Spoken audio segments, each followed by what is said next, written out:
ஆடவர் உலகம் வேட்டியில் உதயம். உதயம் வேட்டிகள் ஷர்ட்டுகள்.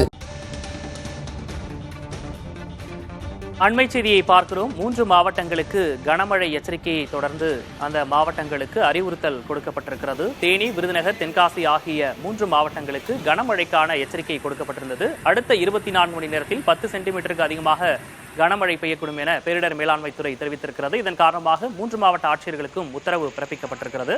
கூடுதல் விவரங்களோடு செய்தியாளர் ரமேஷ் இணைந்திருக்கிறார். ரமேஷ், என்னென்ன அந்த உத்தரவுல என்னென்ன விஷயங்கள் எல்லாம் சொல்லியிருக்காங்க? அடுத்த 24 மணி நேரத்தில் 10 சென்டிமீட்டருக்கும் அதிகமான கனமழை எச்சரிக்கை விடுக்கப்பட்டிருப்பதால் அந்த அடிப்படையில் 3 மாவட்ட ஆட்சியர்களும் முன்னெச்சரிக்கை நடவடிக்கை எடுக்க வேண்டும் என்று தேனி மாவட்ட ஆட்சியர், அதே போல விருதுநகர் மாவட்ட ஆட்சியர் ஜெயசீலன், தென்காசி மாவட்ட ஆட்சியர் உள்ளிட்டவர்களுக்கெல்லாம் இந்த அறிவுறுத்தல் என்பது வருவாய் மற்றும் பேரிடர் மேலாண்மைத்துறை சார்பாக கொடுக்கப்பட்டிருக்கிறது. எழிலகத்தில் வருவாய், பேரிடர் மற்றும் மேலாண்மைத்துறை அலுவலகம் செயல்பட்டு வருகிறது. இந்த அலுவலகத்தில் இருந்து இந்த அறிவிப்பு என்பது விடுக்கப்பட்டிருக்கிறது. எனவே ஏற்கனவே தென் மாவட்டங்கள்ல கடந்த டிசம்பர் மாதத்துல பெரிய அளவில் பாதிப்பு ஏற்பட்டது. எனவே இந்த முறையும் அது போன்ற எந்த பாதிப்பும் ஏற்படாமல் இருப்பதற்காக இது போன்ற உத்தரவுகள் முன்கூட்டியே நடவடிக்கை எடுப்பதற்கான உத்தரவு என்பது குறிப்பாக பாத்தீங்கன்னா இந்த கோடை காலத்துல இது போன்ற ஒரு அறிவிப்பு தற்போது வந்திருக்கக்கூடிய நிலையில் இந்த மாதிரி முன்னெச்சரிக்கை நடவடிக்கை எடுக்குமாறு சொல்லப்பட்டிருக்கிறது.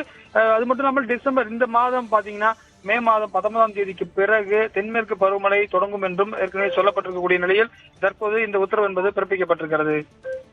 உங்களுடைய விரிவான விவரங்களுக்கு நன்றி ரமேஷ். ஆடவர் உலகம் வேட்டியில் உதயம். உதயம் வேட்டிகள் ஷர்ட்டுகள்.